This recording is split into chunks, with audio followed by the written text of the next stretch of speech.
3 for 1. Help! Help! My leg! Can't you see we're close? What is up, guys? Newly rebranded league podcast called C9FanCast Season 1, Episode 1, and joined here by Mr. Ravioli and Mr. Zen. Hey, I'm just saying, Golden Guardians put the smackdown on TSM. Just saying. But I will admit this. Pearson beat the shit out of DeMonte. It's crazy. Someone needed to call 2 for 1 kids, man. Oh my goodness. So, how was you guys this week? What did you guys do? So I've just been chilling, hanging out, planning a lot of D&D sessions. I'm running 2 campaigns now. So, all of my free time is being taken up by writing D&D for other people to play. So you were chilling, maxing, relaxing, shooting some b-ball? Yeah, shooting some b-ball, shooting some kobolds. So, Zen, how are you doing this week, man? What's up with you? I'm good. I'm just finishing up Ghost of Tsushima. Okay. Excellent game. Also watching Hunter x Hunter. So Really? I'm on the Khmer. Okay. It's good, isn't it? It's good, isn't it? Yeah, it's pretty good. It's pretty good. I like it. It's one of my favorites. It's one of the most, underrated ones, and then all their fans just get all butthurt when you don't mention it. It's like, what about Hunter x Hunter? It's like, dude, in a conversation, I'll eventually get to it. Can I get a chance? It's like, god damn. Right. Yeah. Dude, I'm about to throw some shade. Hunter fans, if you want more people to watch your show, don't be as obnoxious about telling people to watch your show. You're almost as bad as the JoJo's guys. Oh my god. I've never watched JoJo's Bizarre Adventures. I don't know how I have to put it in my category of anime to watch. Today I watched My Hero Academia, the first movie. It was pretty solid. It was pretty solid. Pretty solid. It's not... Dude, Deku messed up. He's going for Ochiko.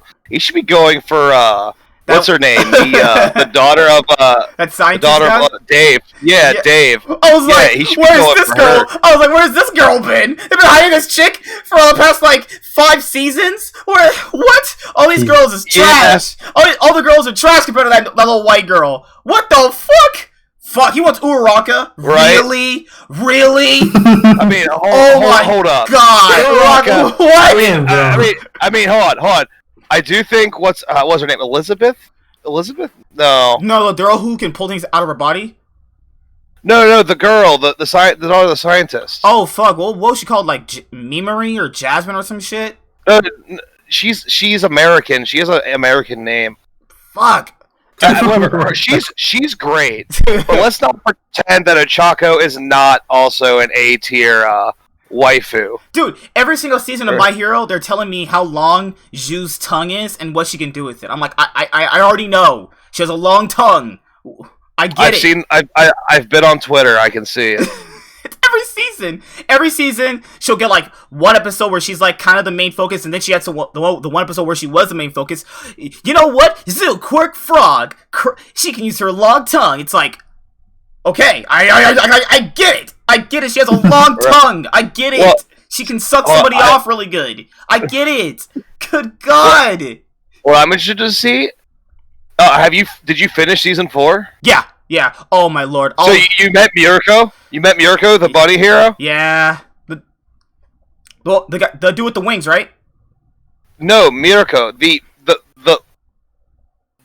brown girl who's the bunny. Ooh, yeah.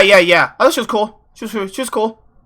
You think she's cool? Yeah. Nothing compared to hot white ladies in America. Oh my god. Zen's like, what are these nerds talking about? Dude, let me search it up what she looks like, man. Give me a second. Next season, she does some mad last shit. I'm telling you, just wait. Oh my god. Oh wait, it might not be next season, it might be the season after that. Mm-hmm. You should just read the manga. Because from where you're at forward, the manga is better than everything you've already read or watched. Because someone said, if you watch the My Hero, movie, the second one, it kind of wrecks the whole show. I'm like, I don't know. I mean, that's crazy. I'm like, what? What did I even... Okay, I don't know how movies... It's a movie. Oh.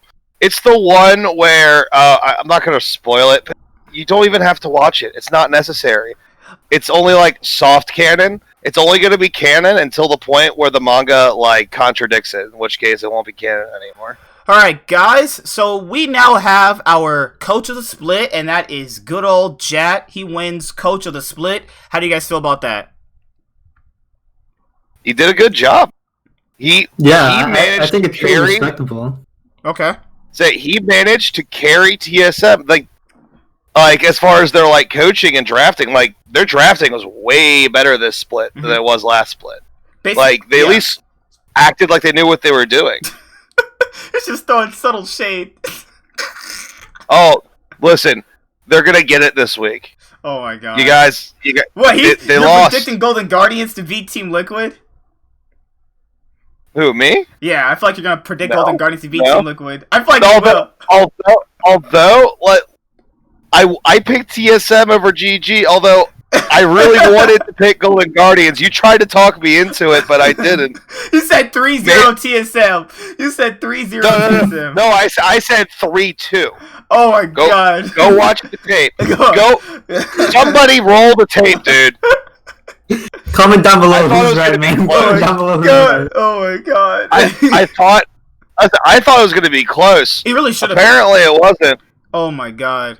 So I think Well, that TSM did throw away a game. I think that Jat getting coach of the split means that in the future, if casters turn coaches for certain teams in the LCS, it proves that it can work. Now, to be fair, the problem with all these voting systems is we don't really know the full extent of what he's doing. But based off TL's series for their LOL team, it looks like he's doing some pretty good job. Like the little prep talks he has with the team around their little couches and shit, where he's like, where we have to play like this, we should be playing for this, you guys should be doing this, and I'll try and give you picks like this. I like shit like that. I that is the stuff we've needed in coaches. Like that is literally like NBA, NFL, traditional sports. The way that coaches talk to players, they're always like, no, we're not doing that. You're gonna do this, and this is how it's gonna work. And if you practice it 10,000 times, it's gonna work. It's like when I played tennis back in high school, I was like, Coach, why are we running 100 suicides a day? She's like, it's gonna build endurance. I'm like, that's bullshit. She's like, go run 100 suicides. I was rinsing in sweat. I was dead. It definitely helped. Hold on. It does. Doing stuff like that does build endurance, or at least it prepares you to keep going when you are exhausted. Like you're still going to be tired as fuck at the end of the game, but at least you have some experience being that tired and still going at close to 100%. You know what I mean? Because she said the point of it, it's not that you're tired, it's the point that you learn how to be tired, but still be active and push through it. I was like, God damn. Yeah, that's what I just said. I was like, God damn, really? Because that did not feel like it when I got done with those 100 suicides. I was just basically on the ground. I laid on the ground. I was like this. All right, everyone's like, are you okay? I was like, no. Yeah, I'm okay. I'm laying on the ground, lifeless. Yeah, I'm okay. Fuck. But I'm really proud of Jad. I'm really proud of him. I'm glad he got that. I'm glad he got it. I'm hoping that more teams are willing to sign people who maybe not necessarily were pros, because Jet was a pro at a certain point, but he wasn't a pro for that long. He was a pro in Dig. That does not count. Dignitas pre-season 1, so it's like, but I see someone like maybe LS be a pro, be a coach. An NA team could probably do a lot of good by maybe calling him up and having them coach him, because he said in his stream before that he gives advice to pro teams and players on pro teams, like in a guest coach sort of situation, but they never end up following what he wants to do, and then he later hears like, oh yeah, we should have done this, we should have listened to you, blah blah blah. Maybe if he's actually the coach and they actually have to do what he says, you can see a turnaround from a lot of teams. Like hell, let's think, what's a team in NA that needs a coach really really badly, besides like he's actually on CLG and he I think CLG needs a roster overhaul, not coaching, but they need players more than anything else right now, I think. Yeah. They need an org overhaul is what you mean. That's what you really meant. They need an org overhaul. How about EG? Oh, but they have Artemis, don't they? I think they have Artemis, don't they?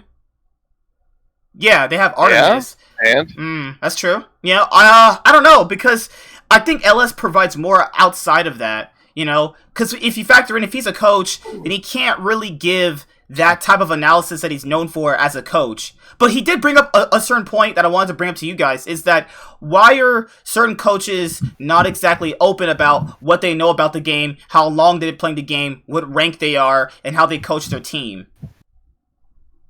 I think it's because, like, if they are completely open about it, it'll draw criticism to them. Like, you'll get some random, like, low-end challenger player going, oh, well, I got to a higher rank than him, so I clearly understand the game better, so this guy doesn't deserve his job. Or maybe in certain players who have attitude problems, just going like, I don't need to listen to you. You're clearly not as good as this game as me.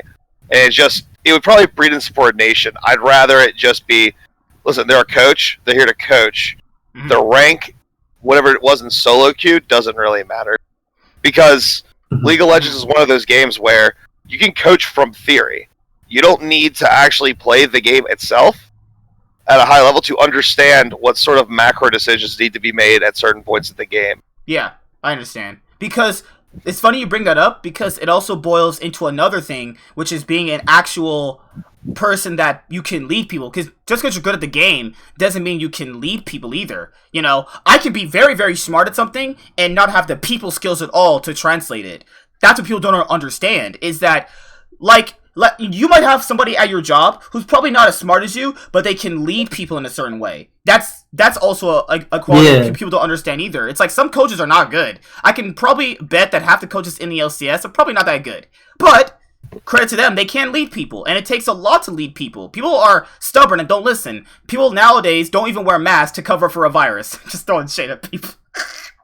Like, Oh my god! Fucking tell me about I it. really agree with your point. Like, I think in terms of the leading thing, like, there's a reason why Walden has stuck along in the LCS for so long. Like, I'm 100% sure that he's not challenger level, or he doesn't play to a super high level in solo queue, right? But he's able to lead the players who are often much younger than him, and I think that's a very important quality.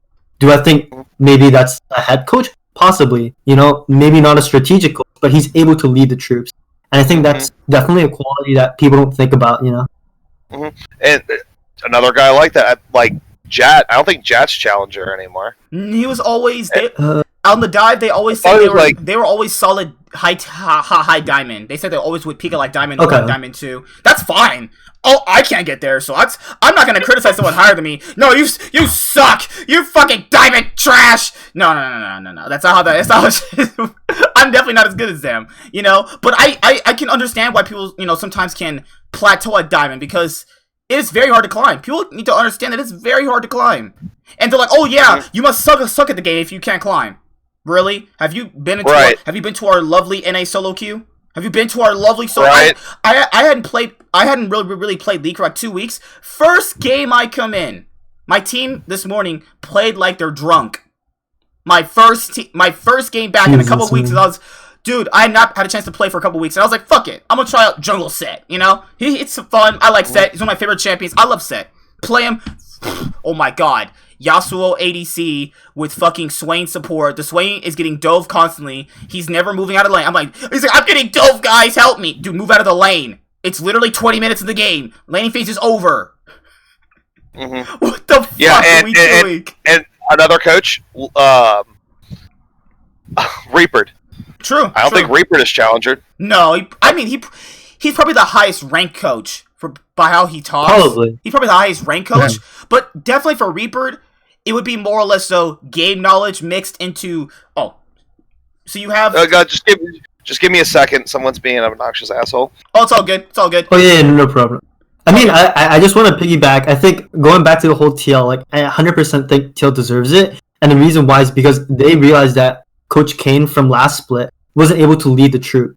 You know, like, he has a brilliant mind. You know, he's obviously really informative and knows a lot about the game, but they had to bring someone in that could talk to tactical and talk to the veterans together, right? And so I think Jat's ability to bring the coaching staff, which knows tons about the game, and being able to communicate it to the team, I think that's like super invaluable. So 100%, I think, you know, TL Jat deserves this coach of the split.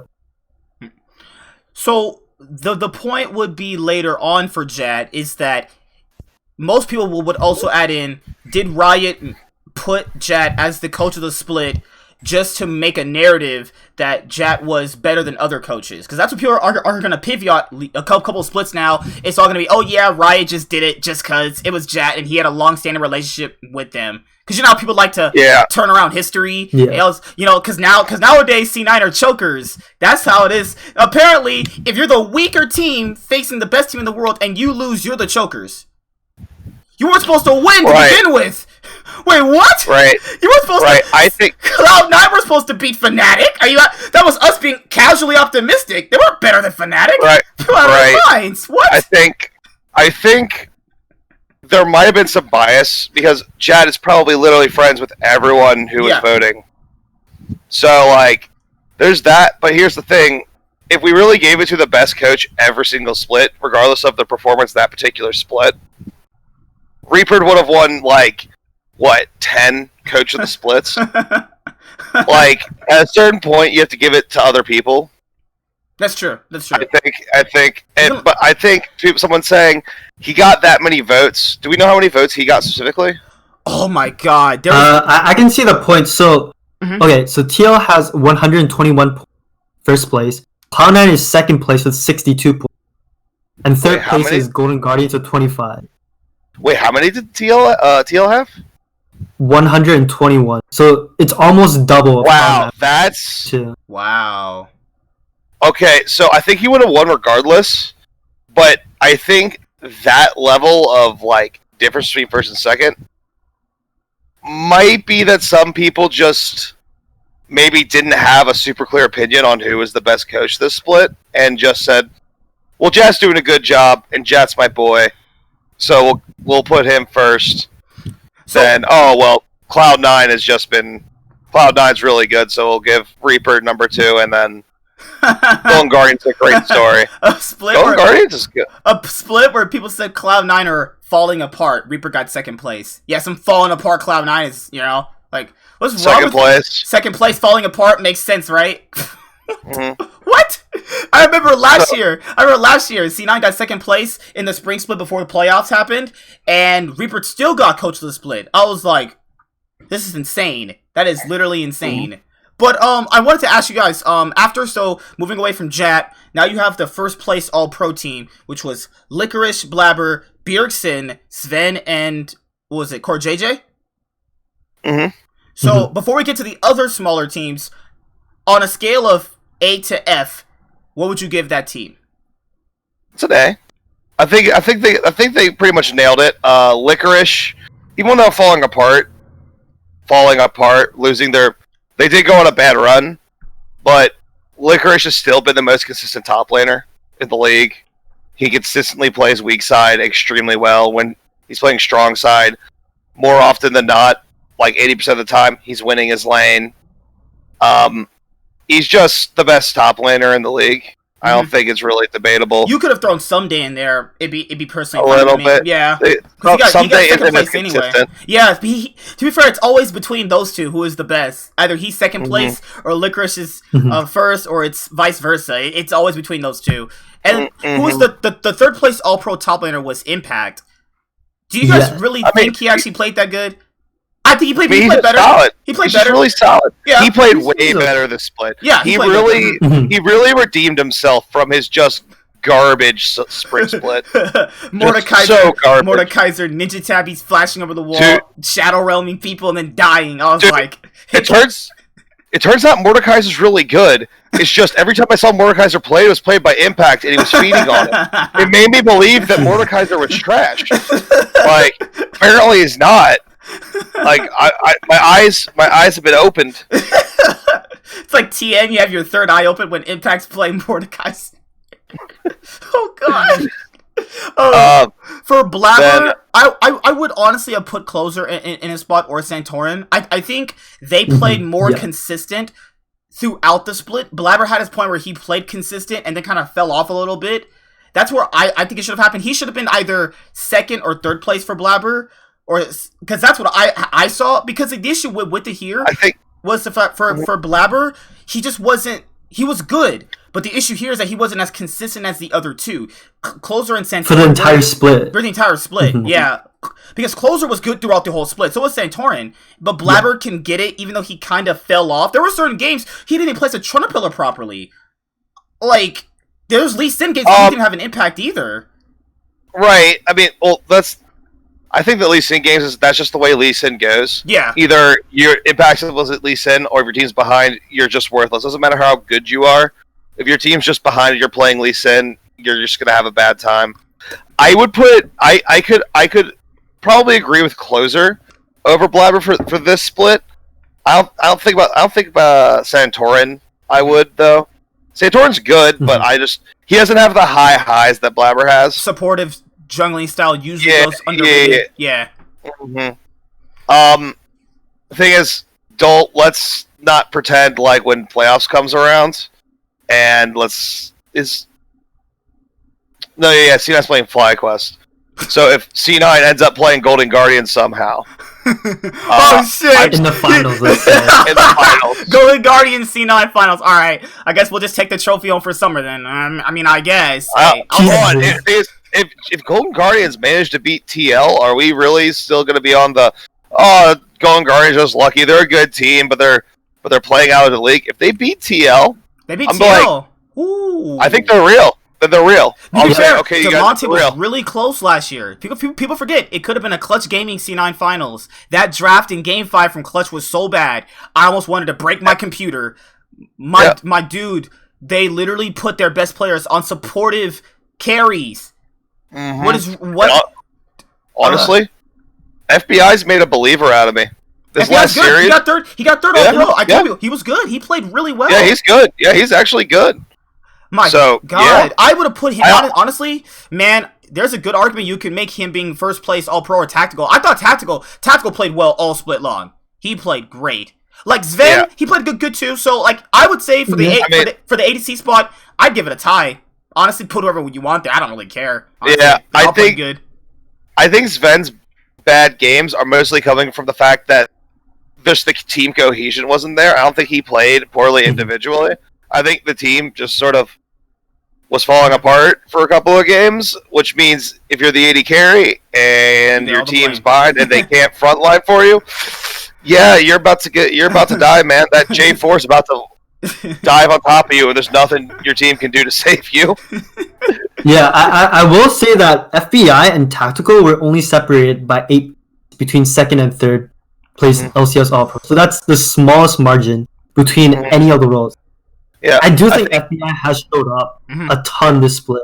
But I think for the first LCS team, you could argue the junglers, like we said. But I do want to say Jensen this split as a whole I think is better than Timestamp. Let's talk about that because people didn't really get mad at the video I did earlier where I called out the bias in some of these players. So I don't want to call anybody out really because people notice that I didn't really go into the voting system. But in that voting system, you can see Treat voted for Jizuke as his All Pro. Now I get it. People, one vote's not going to sway anything, but other people, not including him, did that too. So yeah. That's the thing, and I'm not trying to rag on Bjergsen. Yes, Bjergsen played well. Bjergsen was the only player on his team carrying his team, right? Wasn't that Jensen a few years ago, and he didn't get as much recognition, nor an MVP? Wasn't that Jensen last split single-handedly making sure TL didn't go winless? Like, right? There's clear bias. Jensen is cursed to forever be the bridesmaid and never the bride, except for that one time he won. But the thing with that is that he's not even bad. He's not. And I've told people what's going to be remembered years from now: international experience or Bjergsen's little NA trophies. People will remember that IG upset more than anything in Bjergsen's career. I'm just being honest. You know, I think the average league fan, if they ever get into the LCS, will remember the IG upset over anything in Bjergsen's career. People are like, well, he won an IEM. He won an IEM, didn't he? Oh, yeah, that LGD team that was 9th place. Or no, not LGD, Team World Elite. They were 9th place. Went to the event. They upset Ku Tigers. Congrats. You beat Ku Tigers, and they choked their asses off. They're like, well, TSM beat them. They weren't supposed to beat Ku Tigers anyway. TSM just showed you why they're a 9th place team. That doesn't make Bjergsen good. That doesn't make Bjergsen good. They're not supposed to get past Ku Tigers. Right. Where is this logic? What the hell? Right, like, Bjergsen's good, and he was really good this split. I would have put it Jensen, Bjergsen, and then Niski. Dude, Niski, you gotta do better. You gotta be better. He turned it up in the last couple weeks. Yeah. He turned it back up. If he played the last couple weeks, the whole split through that slump that we had, that C9 had, then I think he would have got first team. But he didn't, so he gets a comfortable number 3.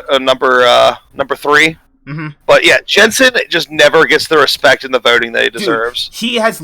I've actually remembered he got out of group stage in 2016, 2017, 2018. That had the defending world champions every single group. They were not supposed to get out of any group except for even the 2017 group they were not supposed to get out of.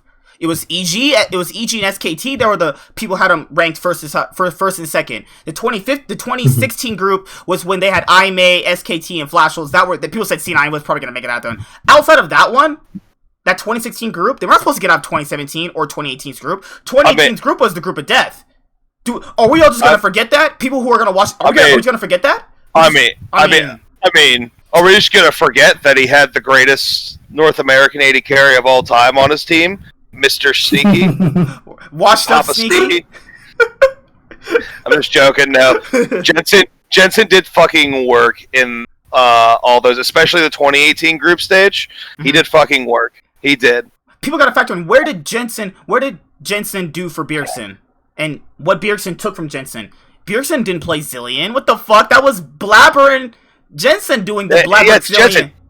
Like, people are like, oh, this is the Bjergsen special. But no, that's 100% Jensen's thing. Like, Jensen was famous for that in, what was it? It was 2018 in the summer where they went from last to Worlds. That was one of the combos with that and the oh god, the Lamb and the Wolf champion Kindred. Kindred. Kindred. The Zillion Kindred was the combo. That's what I want. That's what I wanted to bring up. So many wins. This Jensen could beat a Korean team 3-0, make it out of 2 group of deaths, beat IG. I get it was luck. Okay, that's debatable amongst people. That's my own personal opinion. It was luck. He still beat them. He can beat IG, make MSI finals, make World's top 4, make it out of 2 group of deaths, and people still say he's worse than Bjergsen. He's not. He's not. He's been better than Bjergsen for like 3 years now. I told at you, least. You just object. I told people you just love him. You are in love with him. Take his cock out of your mouth and out of your throat. Dude, why every time you talk about Bjergsen, every time it becomes phallic? I'm just saying. You just need to set up a date with this man because you're clearly in love. Yeah, literally. Take him on a date, slip him a blank check after the dinner's paid, and be like, "Hey, can you come over to my house later? Come on, I know you won't want to. We can talk about Syndra. Wink, wink, Syndra, right?" I got a Netflix subscription. Maybe we could like sit on the couch and chill. You know what I mean? Maybe it leads somewhere. Who knows? Watching this video, people are gonna be like, "Oh my god, they hate Bjergsen." No, I'm just saying. No. It's clear. Why does the same narratives for Jensen don't apply for himself, but when they apply to Bjergsen, they work? Why is it that Bjergsen has the worst teammates, he gets recognition, but when Jensen has the worst teammates, he doesn't? Because of that one Echo game. The one Echo game. A lot of C9 fans in the group are like that too. We would not have been in that series if it wasn't for Jensen. We would not have got that close if it wasn't for Jensen. It's like, it's just left a black mark on his career that he can't escape, and it's not fair. It's just not fair. Yeah.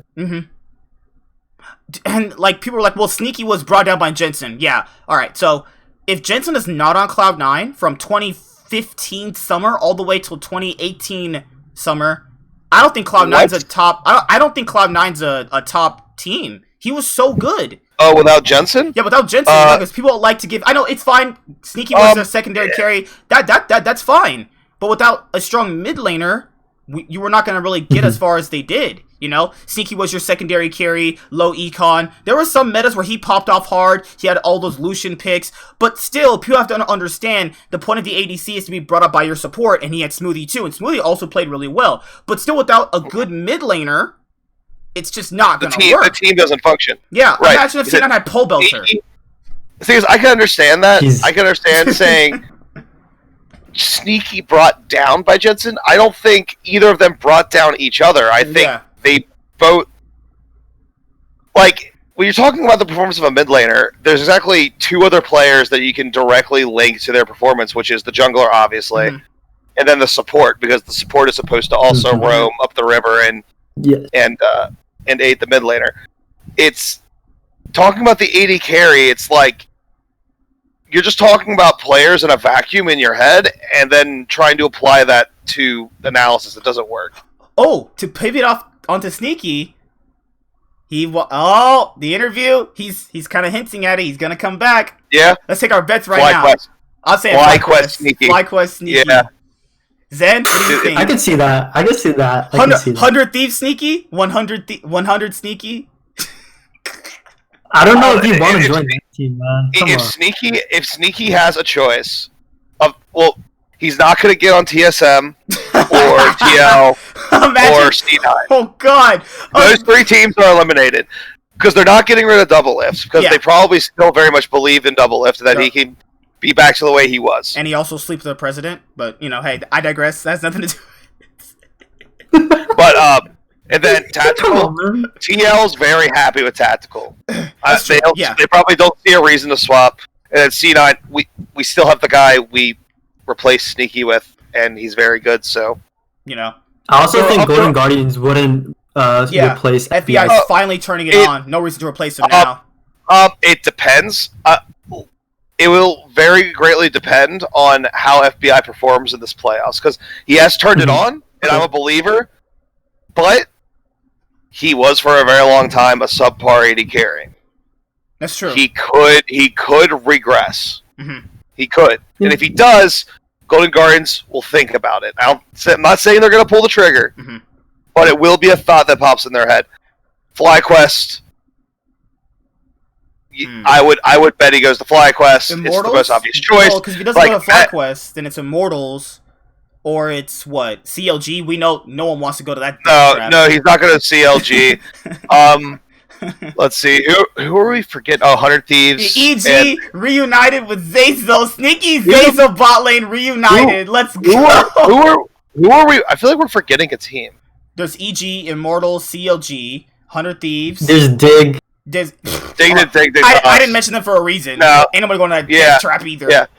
The only real two options Sneaky has to go to a team that has a chance to contend, that he can actually get, he has a realistic shot of joining, is EG and Flyquest.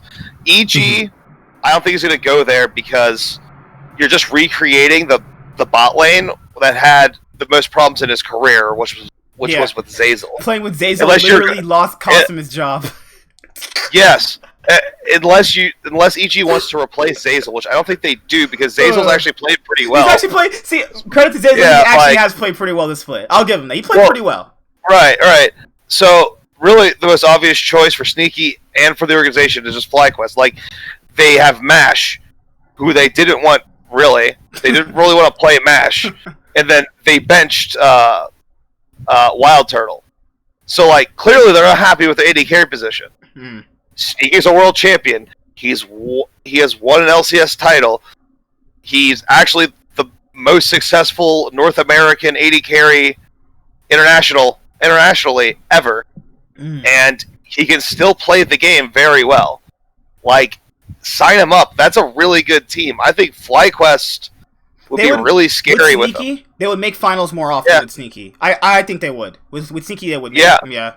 I think that makes them and like TL neck and neck.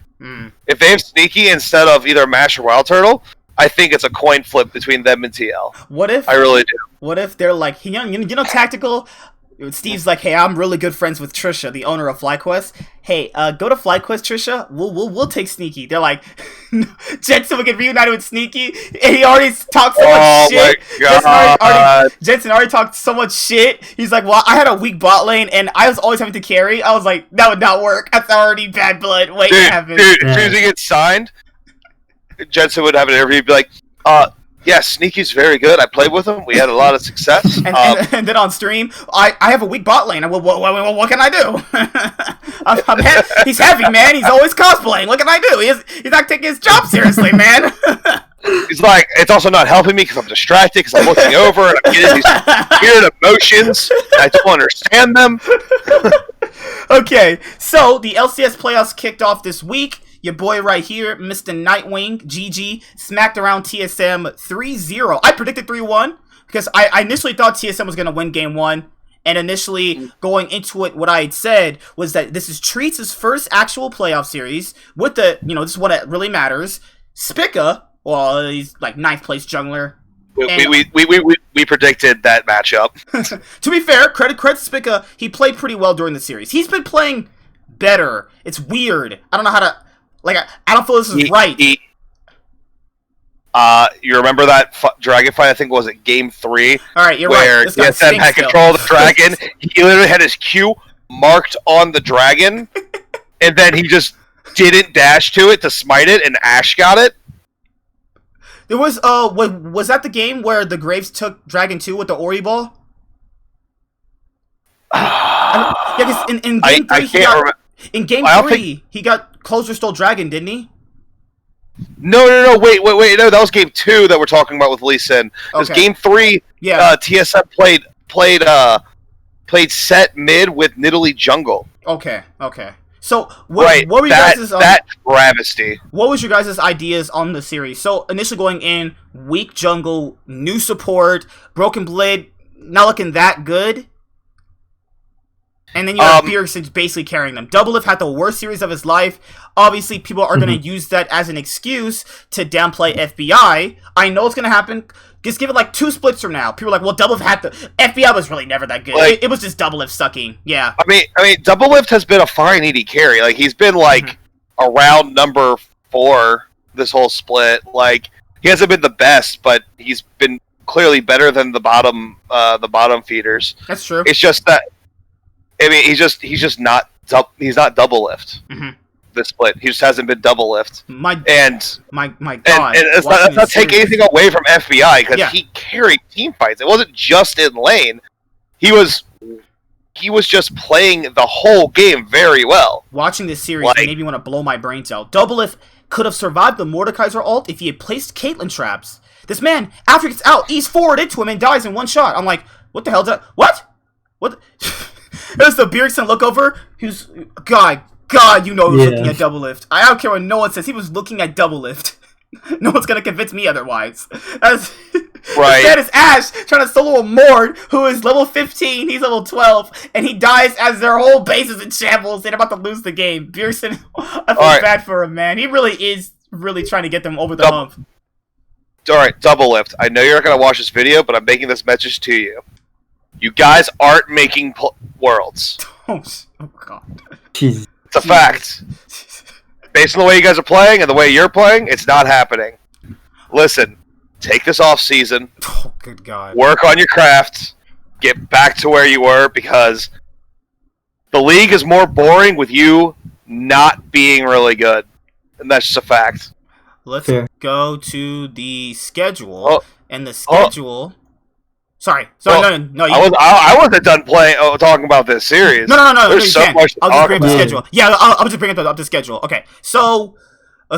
yeah, because I had to make sure I had all the games here. Because I thought 100 Thieves played next. They played so badly, I just wanted to just... Good God, forget that series. Good God, man. That was agony. This is straight up agony. And...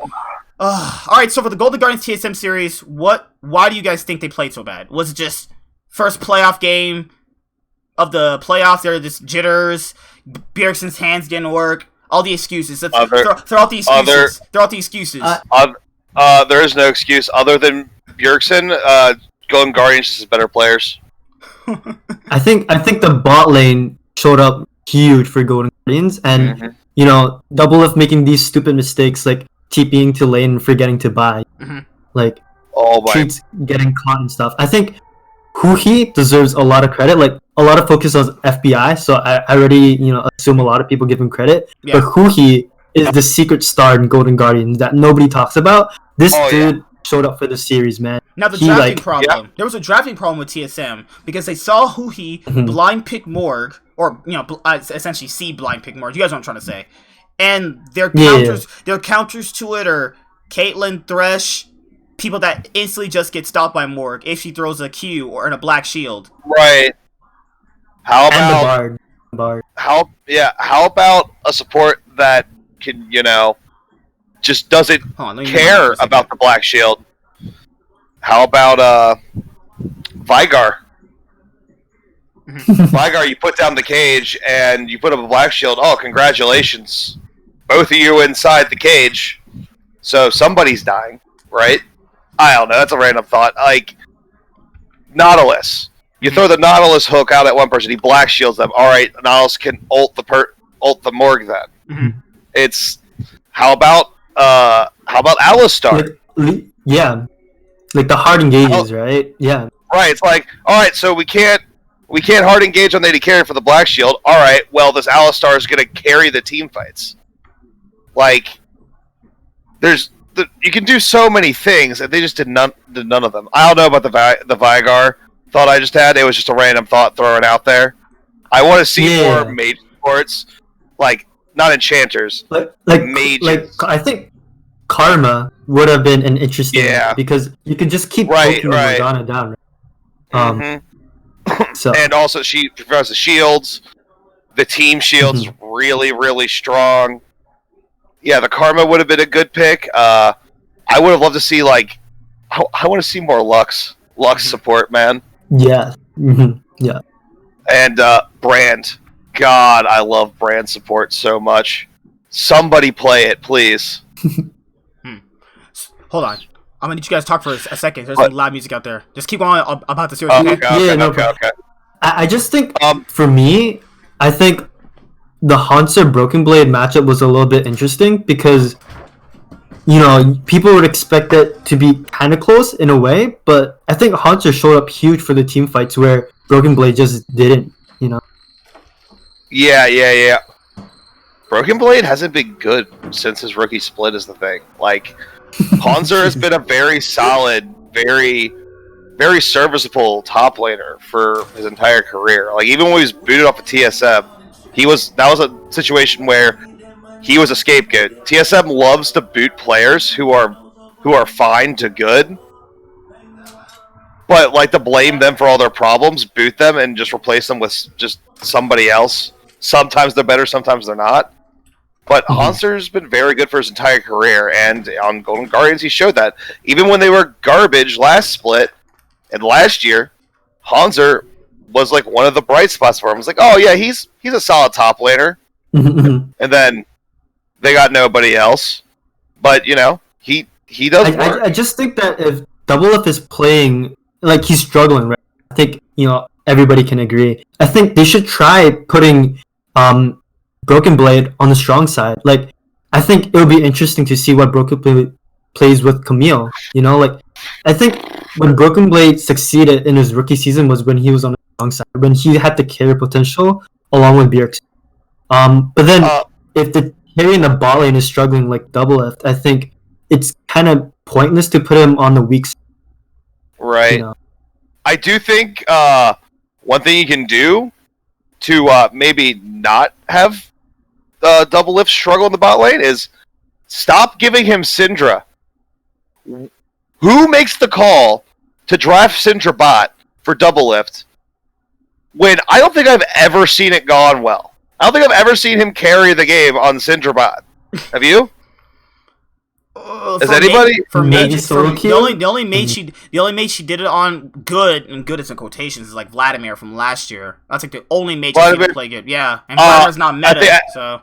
Yeah. And I think I've seen him done it well once on Swain, like last year. Yeah. But the issue is that when they scrim and he can play Syndra bot and then go on stage and choke harder than some movie stars online for certain websites, I can't say. What can you do? What can you do really? Just coach, stop drafting bot lane mages. Just stop. You don't need to do that. Like Fiddlesticks mid is not good enough as a champion. Like, sure, it's strong, but it's not so strong that it's worth compromising your entire team comp for. How about this? Draft AP top instead. Fine, you want the fiddle mid? Alright. Draft a Kennen. Now, with draft Bjergsen, Mordekaiser. with Bjergsen controlling so much of the team, and now that he knows he's the star player who can dictate everything, do you think that he'll want to take the supportive role? I mean, he did it against Dig. Anyone's going to do it against Dig. Dig is, come on, like... They easily won that series. They drafted set mid in certain games against Dig. Which is surprising considering that's what almost single-handedly lost them Game 3 against Golden Guardians. I don't know why I do not know why teams draft set mid. It doesn't make any fucking sense. It's another one of those picks where you're just compromising your entire team comp for this one pick in lane that isn't going to carry. Like, it's not Spring. Set is not this unbeatable juggernaut anymore. You don't need to just fit him in wherever. It's probably because Set provides a lot of utility, so I guess if your composition needs more utility in the early game or in team fights or needs some engage, Set does provide that. So, well, so do a lot of mid laners. Galio does that. Pick Yorick, dude. Pick Yorick mid. See what goes.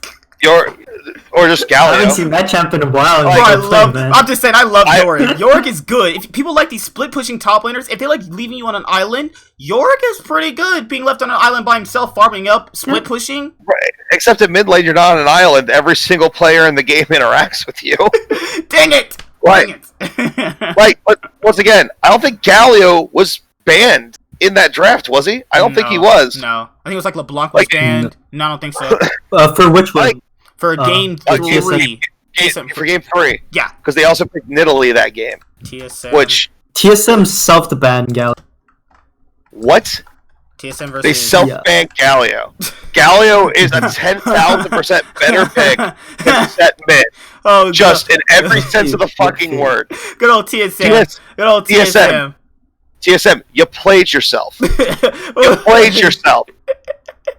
They banned it on the 4th ban. So 4th ban Galio and 5th ban Kennen. They could have picked it in the first rotation. I don't understand.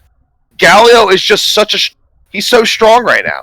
Like, he's really fucking strong. He has a global. He's tanky. He has engage. He has disengage. For your team, you're probably dying if you're disengaging for your team, but at least your whole team's not getting wiped. So you're on game 3. And he does decent magic damage. This is the problem with the draft, now that I have it up in front of me, is that Broken Blade's on Gangplank, and that's by far his worst champion. By far. It's not even debatable. And you have Spica, who has the carry potential in Nidalee. Spica carrying. Don't make me laugh. And then you double it on Ashe, and Treats is on Thresh. Treats is going to be your playmaking support when he hasn't done anything all series. He's going to be on Thresh. Oh, that's even the beginning of the issues. I was going surface level shit. So we got in the bot lane, we got Thresh, who's a support, doesn't do damage. All right, Ashe, AD, mid lane, Set, AD, top lane, Gangplank, AD. You have a Nidalee who has a spear and then is a burst assassin, but in the jungle, so she doesn't get as much gold as your solo laners. That's the only place you're putting magic damage on your team. All the other team has to do is they all just buy ninja tabbies and then maybe one armor item, or item that provides armor, and you can't fucking kill them because your Nidalee is required to hit a skill shot, a very hard to hit skill shot, by the way, if they know it's coming, to do damage. The draft was just awful, and TSM did it to themselves. They did it to themselves. What? Like it's so important. You guys can't see his face really, but oh my god, he's actually molding right now. He's like, I can't take this. Dude. Once again, keep TSM's team comp, except instead of Set, it's Galio. I can't harp on this enough because they fucking banned it themselves. Did they ban LeBlanc on their side, or is it on GG's side they banned LeBlanc? I think GG banned LeBlanc. Okay. Well, they wanted a tank. Apparently they wanted a tank. That's why they picked Set. Just pick Galio. Galio can be a tank. Like, It's what he is half the time. Okay, so anything more you guys want to say on Golden Guardians versus TSM? I just think quickly. I think putting Spica on carry against better teams won't work. Like I think TSM has like these like highs against the lower teams, and that's why they ran the same comps against Dig, exactly with set mid and literally jungle, and that had some changes, right? And Spica did well against Dig, right? And I think the problem is they're using their data or scrimming against these weaker teams and thinking that it's good, but it's not going to work against these top teams. And I don't understand. Like Galio, it's a better pick. I just think that Spica on these high skill champions that has a carry responsibility isn't going to be reliable when it comes to playing against better teams and maybe even at work. Yeah, no, yeah. That's true. They think they beat these weak teams with these weird ass comps, and it works against those bad teams because they're just better than those teams. Like we've been talking shit about Doubleth, but Doubleth is still a good player. Mm-hmm. He's just not the best Mm-hmm. right this year. And they have Bjergsen. That's good enough to beat any team that's not named Cloud9, TL, Flyquest, and then depending on what day it is, EG. Every other team, 5 other teams, yes, that works against. Okay. But then they try it against teams who actually know what the fuck they're doing, and then they're surprised, like, oh, why didn't this work? Oh, we must have just played poorly. No, it's because you guys don't know what the fuck to do in your draft phase. Like, I don't see any way that comp works out Game 3 unless Spica just rolls over Closer. And that was Closer. Yeah. That was also Closer's worst series. Those are the worst set of games Closer's played too. I'm trying to give some credit to TSM here. That was Closer. Yeah. Closer didn't play amazing that series either. Spica almost solo killed him Game 1. So if he can't even really take down Closer, and that's his considerably worst 3 games he's had all split, that's an issue in and of itself. But moving on from TSM and Golden Guardians, we had the other series, which was Flyquest versus EG. How the fuck did that go to 5 games?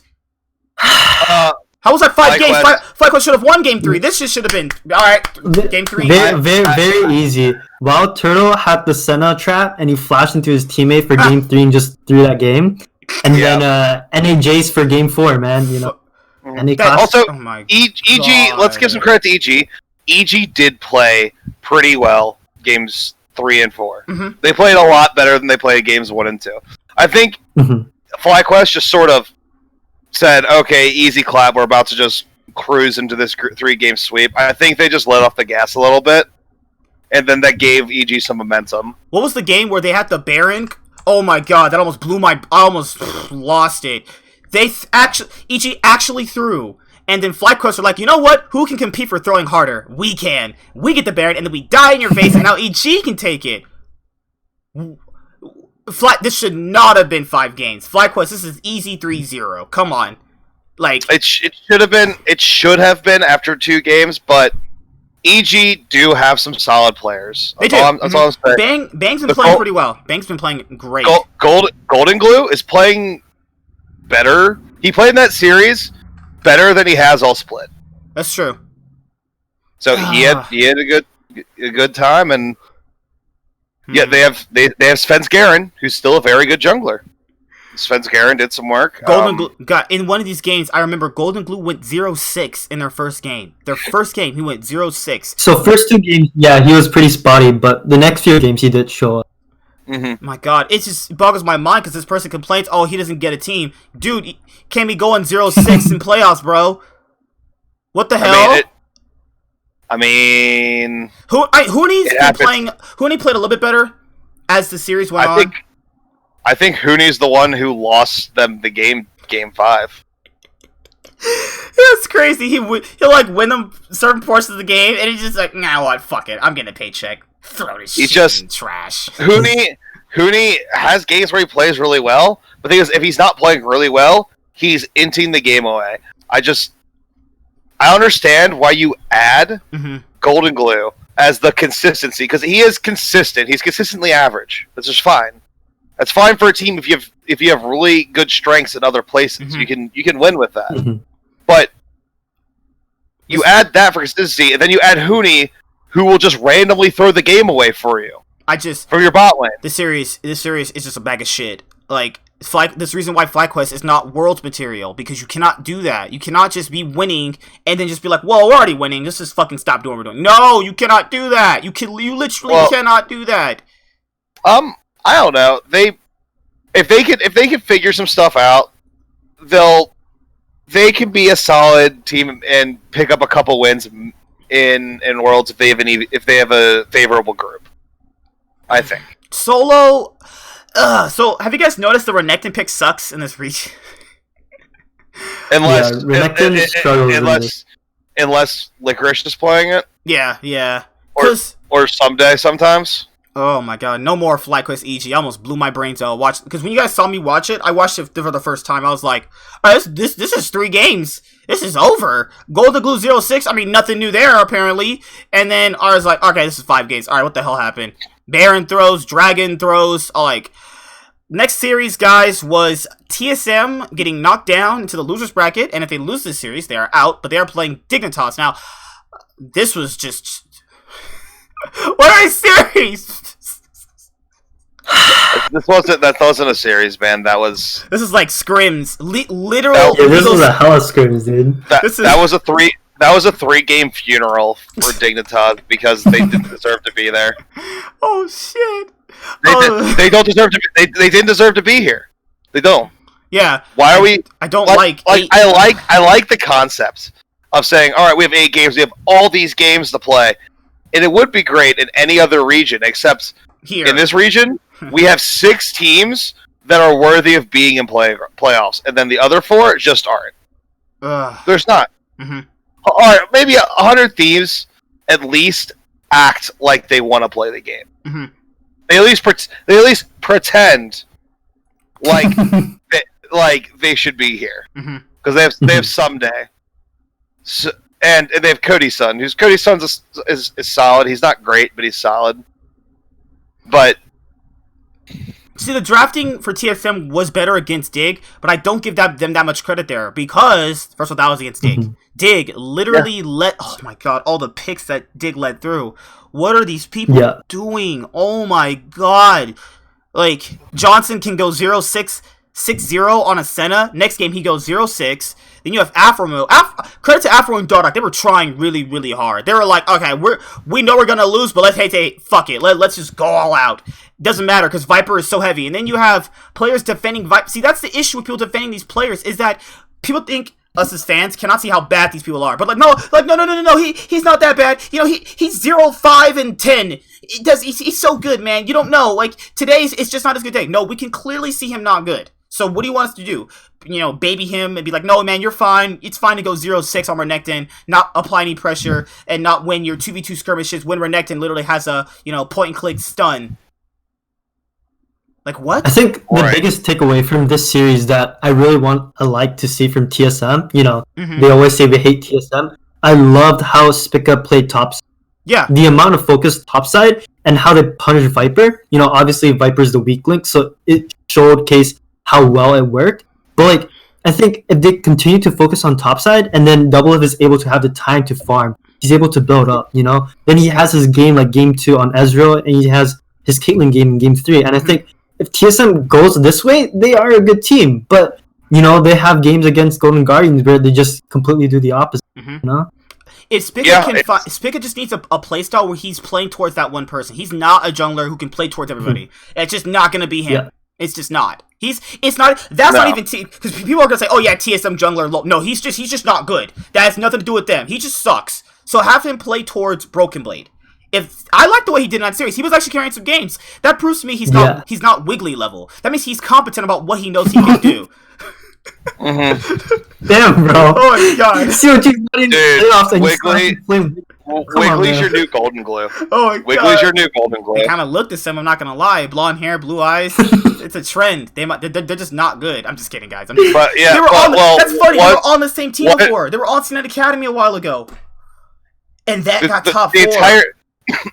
The entire league is populated with C9 players and imports. What do you mean?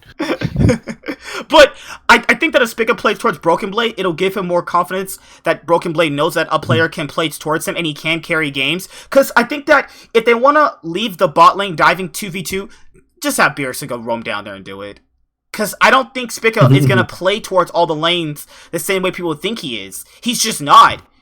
You know? That from what I've seen, Dardoch playing Kayn, getting his Darken form at like 23 minutes in. Like, what am I watching here?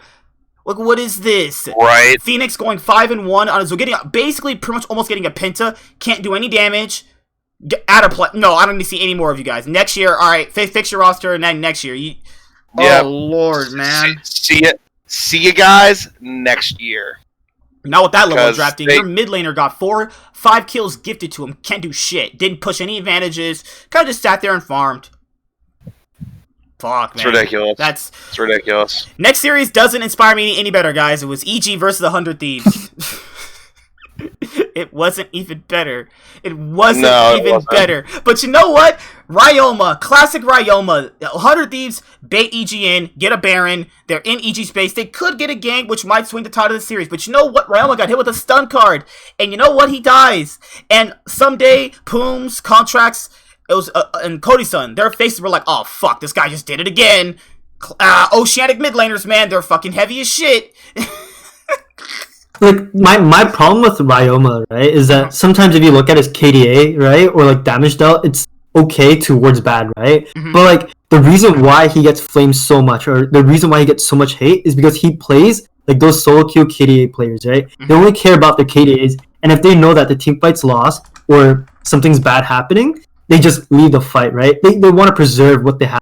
And I think that's the problem with Ryoma, is that he doesn't provide enough space for the team. Mm-hmm. So that's why you have Sunday trying to overextend. That's why you have Poom trying to overextend. And it happened the same time with Stunt, before they replaced him, And when other players have to fill out that space that the mid laner is supposed to provide with his damage threat, then you have these terrible games from the support, terrible games from their engagers, basically. So I think Ryoma's weakness is so covered up by how his team is trying to cover his, overall shittiness. Contracts playing towards Someday. Contracts always diving bot. I've never really seen them have good synergy with Contracts and Ryoma. Now, it might be a problem because they just came together, but you can clearly see he's playing away from him.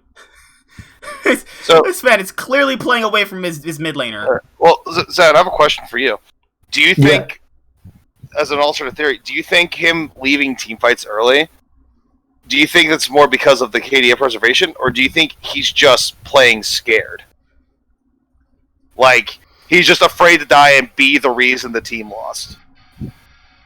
I mean, it could be both. I mean, he still dies and loses team fight, right? So it's like, I think he's just struggling to understand when's a good time to fight or when's a good time to...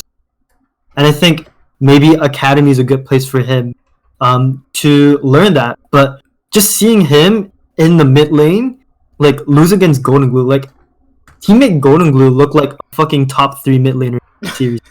And we always shit on Golden Glue. Yeah, right? yeah. So it's like, when you make a bottom to like mid-tier, like mid laner look so good against you, I think there's a problem. Like, straight up. Yeah. Well, I'm gonna say I think this is the last of Ryoma, because as we've talked about in previous podcasts about 100 Thieves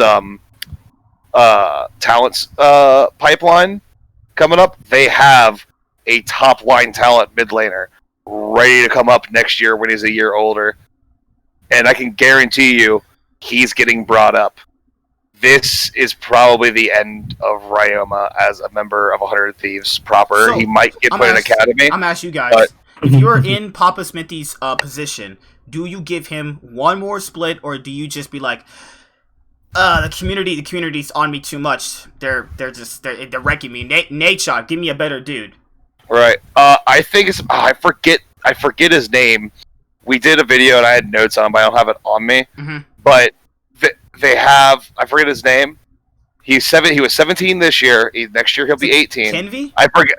What? No, Kenvy's a jungler, right? Yeah, it's a different. Linsanity? They have that's his name? I keep forgetting his name. I forget, but regardless, all I remember is that he is a S tier prospect, and I think it's all going to depend on how comfortable they feel with just plugging him in immediately at 18. If they want to give him a little bit of time in academy to like quote unquote season him, then I'm gonna be honest Ryoma will get some time to show what he's got for his next job. Because regardless, even if he starts as the starter for the next split, he will not be for the one after that, because they're not gonna let these young players just sit there and rot in academy for very long. That's true. Because I gotta factor in, man. Hey, Jack, you could take Ryoma, take him under your wing. Maybe, hey, 5 years from now, Ryoma, C9 mid laner. Guys, I'm kidding. That's the Earth 2. That's the Earth 2 Nightwing. That's speaking. In reality, no. Just send him back to Oceania. I'm just kidding.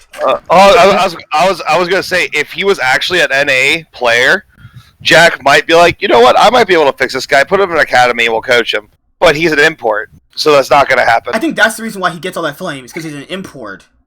Yeah. I just think it's weird to see, you know, because it's like, you know, Oceanic players coming in. Like, FBI struggled a long time, and he finally popped off. People so right now, lost, I think... Man. Lost? Yeah, like, lost too, right? He's in academy right now. Mm-hmm. So, like, I think for 100T, especially Papa Smithy, they have to think about it, right? Like, do they want to commit long-term, kind of like Golden Guardians, and see if Ryoma has a chance to pop off? Or do they want someone else, someone new, right? Right. You know, shout out to Hedgie from Australia, you know, that man always, you know, vowing that these Oceanic players will pop off, but I'm gonna be real, like, I want to see what these 100 Thieves next mid laners can do in the LCS. Mm-hmm. So yeah. I really want to see 100 Thieves, you know, putting these guys in over Ryoma and maybe put him back in the academy. Yeah, or give him to somebody else. You know what? CLG. You know what? What if I was in CLG's position and they were putting up Ryoma on the block? I might be like, you know what? Fuck it. Let's get him and see what we can do with him. What do we have to lose at this point? But I 100% agree with you. Just bring in the new players. 100 Thieves, the only player keeping us someday, and everyone else can go. Even Cody's son. Even Cody, he can go too. There's too many bright young players waiting to come up, and I think FBI had talent. I think Ryoma has talent too. Just they played in a worse region with worse players, so they need to level up, and it just depends how long is that going to take. Mm-hmm. And FBI, he did level up. He's scaling. He was scaling, all right, and he finally got that 4th item. But Ryoma's sitting there. He's the 0-7 Yasuo. Oh God! He's waiting for that 0-11 power spike, man. Bro, he's the Yasuo on the enemy team, not on your team. That dude who's fucking yeah, man, I got you, bro. I don't care. We're gonna scale. As he's literally 0-11, hasn't done shit the whole game. Is playing Syndra and he builds fucking Infinity Edge. I had to happen to me before, and he. like, come on. If you're playing Syndra and you're building AD items, you better be a YouTuber making a video. Oh my God. On hit Syndra, boys. Let's go. On hit Syndra, let's go. Man, those orbs you got there can crit, right? No. Hold, Riot, please. Riot. Make it so the orbs can crit based off of AD. Do it. Shit, she'd be even more broken. Oh my God. Imagine Syndra critting you and blowing you apart. I don't think Syndra's even that good right now, to be completely honest. Everyone is either banning or first picking her. The same with Nautilus. What is up with this Nautilus love? First ban or pick it? It's because it's one of the few quote-unquote meta support hard engages, even though I don't think Leona got any worse than when she was being picked every other game last split. What happened to Leona? That's true. She didn't get nerfed, I don't think. Alright, so that's pretty much it for all the NA games. So this week, before I have to head out, which is the next 10 minutes, because I gotta go set up my other live stream. We gotta do predictions? Oh yeah, we are. As we always Hell yeah, let's go. do. We don't have to do it in order. Wait, which one do you guys want to do first? Golden Guardians versus Team Liquid or C9 versus Flyquest? Let's do Golden Guardians versus Team Liquid. Okay. So, Golden Guardians wins 3-0. Alright, next series. I'm just kidding, guys. God. Alright, so This is a hard one. I'm gonna predict 3-2 TL. Ooh. Okay. And I'm hoping I'm wrong, just like last time. But I think Golden Guardians showed that they have the stuff to make it competitive with good teams. And yeah, I think they do. They really do. We say it, FBI is good. Who he's good. He's really coming to his own in the bot lane there. And, you know, Hanser's good and they got Closer. They just got a really solid team. And here's the thing. They can play fast. In TL, I haven't seen TL play a game quickly like this entire split. They don't play fast. They punish your mistakes. They are stable, punish your mistakes, and win a team fight. So the outdated playstyle. Somehow this outdated playstyle works in this dog shit region. I don't think the region. Their players are really good. Jensen's really good. Impact being an incredibly good defensive top laner helps facilitate the style. And Tactical's very good. And Broxa has really stepped it up. They just have really good players, which allows it to happen. If you have good enough players, you can play almost any playstyle you want, and it can work. As you guys know, this is a rematch for Demonte. Last year, he took TL to 3 games. Hey, this year, can he get over the hump? He has quote-unquote better players this time around him. Unfortunately, he's playing against Jensen again, and Jensen's playing better this year than he was last year. Yeah, guys, I love Demonte, but he did not beat Bjergsen. Just saying, he did not. He didn't really beat Bjergsen. So no, it's. This feels like a Jensen pop-off, and that being the difference in the 5 games. I'm gonna say 3-1 Team Liquid. Yeah, I was gonna say the same thing. Yeah. You know, like, the more I think about it, Impact and Hanser are pretty much even. You can take either or. You have Big Smithy and Closer. Closer is better. I predict him to be, you know, doing all kinds of things to Broxa to make him... It'll show Broxa what he should be, and Broxa can be like, oh, I'm a nice guy, so I'll get by the fence. No, you're going to get destroyed by Closer. But what's going to counterbalance that is Jensen being the stronger mid laner. That's the thing. Jensen, Tactical, and Core JJ are insanely strong. Yeah. That's the thing. Yeah. That's the thing. Is that you have Core JJ, which is better than Huhi, who can make an early game impact more than the bot lane of Golden Guardians. Because FBI, it's going to take him a bit to scale. Tactical can do that and then still be good later on during the game. TL just verbatim has the better players, though. Just outside of maybe ADC and maybe the jungler. That's it. Unless Closer... I think for sure the jungler. Unless Closer somehow, you know, has a better series than he had against TSM, then I guess they don't win this. I mean...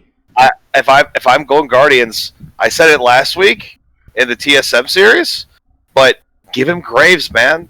Give Closer Graves.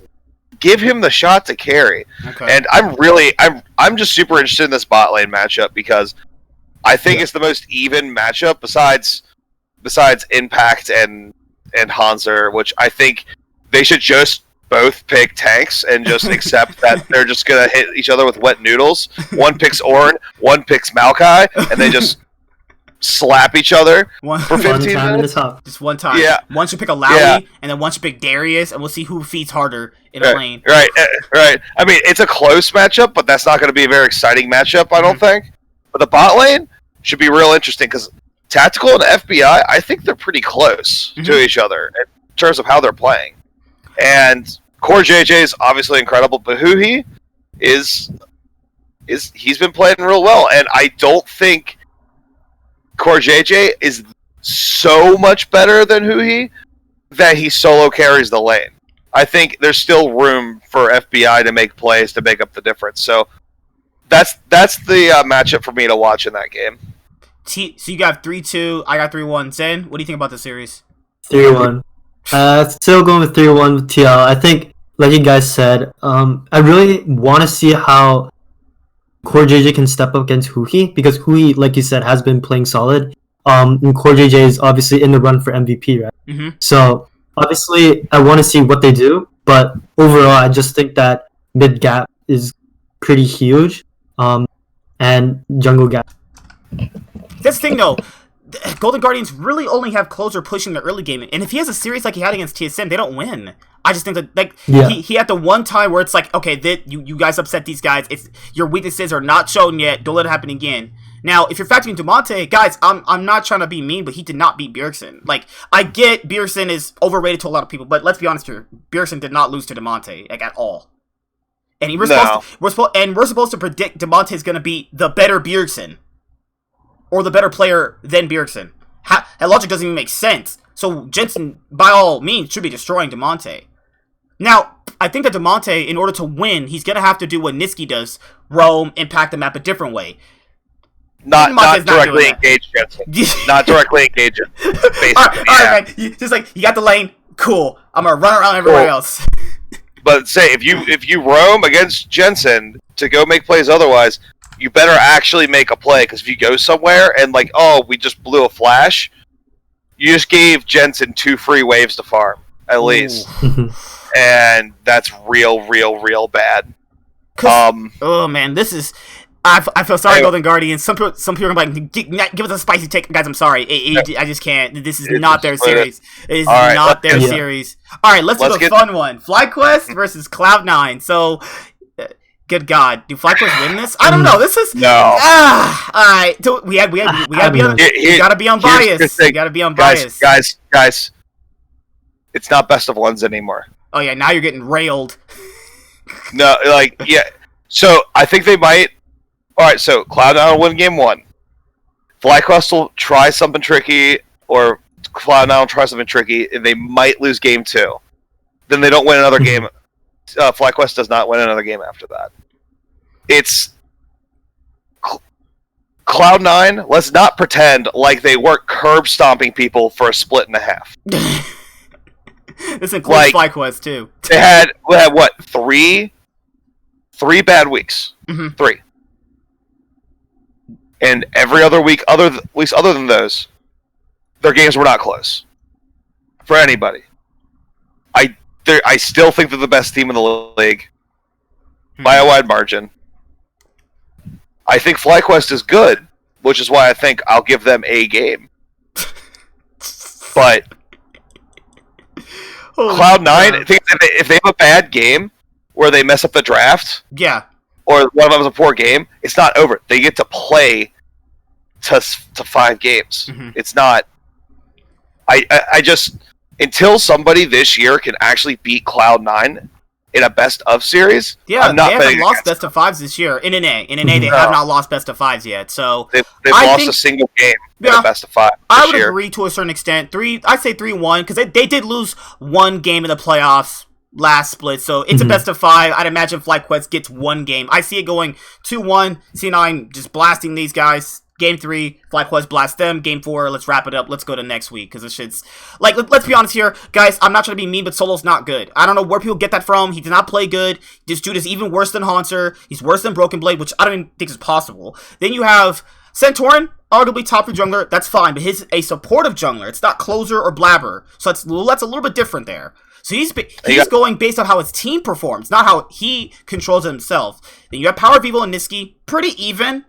Depends on who you favor. Depends on the champions they get. It's 2 incredibly different play styles. I think Niski can very easily stay in lane and trade with PoE like in a straight up matchup, but that's not what Niski wants to do. Niski wants to sit there, farm, get a good push, and go, okay, PoE, it's been fun, but top lane's looking real juicy. You got Solo up there, so I really want to give Licorice a kill on this Gangplank and have him take over, or you go bot lane where you got it's Mash, right? Yeah, Sven and Vulcan for Mash. No, Wild Turtle and Ignore. Oh yeah, you're right. It's Wild Turtle. Yeah, I guess Wild Turtle. Yeah, Ignore's not going to be able to save you down there. Like Ignore's not going to have the same impact he has in the other games he's had with Vulcan there next to him. Yeah. God help Flyquest if they give Cloud9 Caitlyn. God help them, because They right now against Cloud9, you have to ban Caitlyn.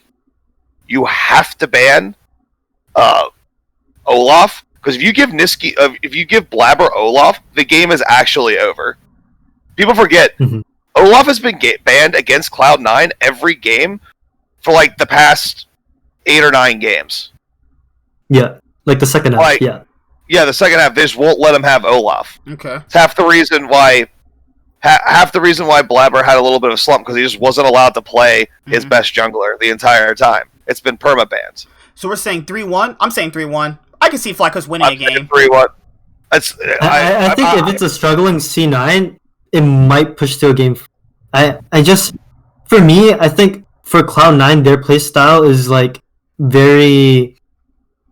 They need the things to work well for them, and that's why if I think Cloud9 does perform well in game 1, I do see this going to 3-0 if Cloud9 just goes back to form, right? But if Cloud9 struggles like they did, like their O2 week and stuff like that, I don't think that Flyquest is a bad enough team to not be able to. I do think that Flyquest can punish it. Maybe 3-1, I would say, but I'm not saying a 5 game is impossible. But maybe 3-1. But he is saying that 5 games are impossible. Here's It the is thing. possible. You brought up Cloud9 had struggles, but here's the thing: they have too many games to get it together. They have too many games in a row on the same day to pull it together. Like they have a draft. It's just like against this Ig. version. Then like it's one bad draft. Here's the thing: they have another draft to do it. They're like, all right, well that didn't work. Well, we're not going to do that. Reaper's not an idiot. You know what? I could see the first game being close, and if the first game is close and C9 pull it out, I think Flyquest is done. It's been shown they cannot take that type of mentality where they get stomped. It's a close game and they lose by like a margin, and they just get rolled over. Also, you guys remember Hecarim's a popular pick right now in the top lane? And Licorice, hey! Sure. You know that That's his pocket. And Licorice's Hecarim, kind of nasty. Yeah, I think it's just got the top gap alone. Just the top gap alone is just so hard for Flyquest to get over. It's just like you're looking at the best top lane in the league versus maybe the worst. God damn. Maybe hey, guess that's what? a little bit hard, yo. He's like it's like the first place top laner versus like the 7th. That's a. He's like a mid tier. Like Solo's a mid tier. All right. So 7 to 4. Yeah, fair. Yeah.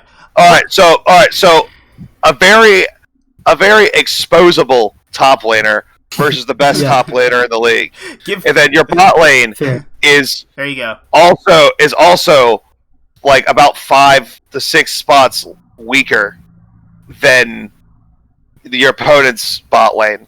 Like Ignar is closer to Vulcan. I think Ignar is like in like the same conversation. Like he's in the same tier. If Vulcan's an A+, Ignar's like an A-. But that's not enough. Like you don't like PoE. It's even the playstyle, man. The playstyle is just not that good, honestly. Their playstyle is literally a mix of Cloud9 and Team Liquid's, but it's not even solidified. It's only solidified based off their draft, which doesn't make sense. Right. So they're inconsistent. So that's great. Right. So drafting, it's not going to be consistent. Also, Cloud9 got to watch them play a 5-game series. That's true. They got to see. Yeah. That's true. They got to see them pull out and play all of their cards. Cloud9 has been sitting back there and just developing strategies, scrimming for this entire past 2 weeks. I just don't like Flyquest's chances at all. I think personally the ADC gap is the biggest. I think top lane gap is huge too, but I just think Sven is so much better than Wild. It's insane how Wild Turtle struggles in lane and he loses them games in the crucial time against EG, right? Guess what? So this is a perfect example when I talked about why they need to get sneaky. Because if they have sneaky in this matchup, he won't lose as badly as Sven. No. He'll go even, or like he'll just be like down 15 to 20 CS with no deaths. And guess what? That actually allows PoE to try to win the game. But Wild Turtle is going to get smashed. Like, they need to draft 100%. defensively. They need like Morgana Zaya Morgana, Ashe, just something that prevents the other team from engaging. Well, Because Blabber saw that Blabber's seeing those lanes, and man, he's hungry. He's bloodlusted. let's go. Yeah. They have their book. They're gonna read a bunch of books, and they're like, "Man, I just want to unleash. I just want to unleash it." Imagine like Niski is All Might, and then Blabber is Deku. Oh boy. Hell yeah. He's gonna listen to Daddy Niski, whatever he says. Oh Well, my god. I think Sven's more close. Oh All Might. yeah. That guy's as tall. That guy's as tall as I am. I'll say it's because he's white, but okay, that works too. That works too. that works out just fine for me, honestly. But Wait, this kid's not white? he's European. He's Danish. I'm just kidding, guys. Guys, we're literally just joking. Are we? No. I'm just. Oh my god, this is gonna be like Krillin versus Goku and Kaioken. Like Krillin probably thinks he can do it. He thinks he can do it, but no, realistically, you're not. Hey, if you remember that episode of Super when he had 18 with them, they were able to beam struggle with him. Oh my god! Remember? Don't remind me of that shit. For some reason. So this has been a great rebranding to the podcast, the C9FanCast Season 1 Episode 1. This was great. As you guys are signing out, hope you guys have a great week. I'll see you back here next Tuesday after, obviously, C9 just destroys the mess out of Flyquest. Sends him down. Let's go! Everyone. If they don't, I'm gonna cry. It's confirmed. I will even cry. if they won't be done. Oh, here's the thing. Even if they lose, they get to go down to losers brackets and face level up. TSM. Woo! Imagine C9 and TSM facing each other in the losers bracket to knock each other out. No, if they lose, I'm just saying they lost on purpose just so they could go down there and put TSM down themselves. Damn. God damn, imagine just throwing the Flyquest series just to knock TSM out so TSM can't make the finals. Oh my god. Oh my lord. Just imagine this. Without the losers bracket, TSM is out. Imagine if this is a normal LCS playoffs. It's quarterfinals. Golden Guardians versus TSM. TSM's no more season. You TSM fans are so lucky they changed the format. Otherwise, your season would be over right now. I'm just saying. Yeah. You'd be done. Your season's over. Because it'd be done. You're out. It's just like, goddamn, the LCS saved your asses, not Golden Guardians. But see you guys later. Like, comment, subscribe, most of all, enjoy. We'll be back here Tuesday if you ever want to join to be part of the show. Link down below in the description box below for Discord. Dragon Ball Z is the best anime of all time. Sword Art Online sucks. Deku should stop being in love with Bakugo. I don't know why that's the theme of the show. It just is, honestly. But you guys will say anything before we close out? I gotta go take a shower before my stream starts. Alright, dude. I'm good. You guys good? Alright, see you guys later. See you next week. Peace. See you guys later on the flip side. Bye. Be sure to like and subscribe to the channel for more stuff. Yeah, thank you.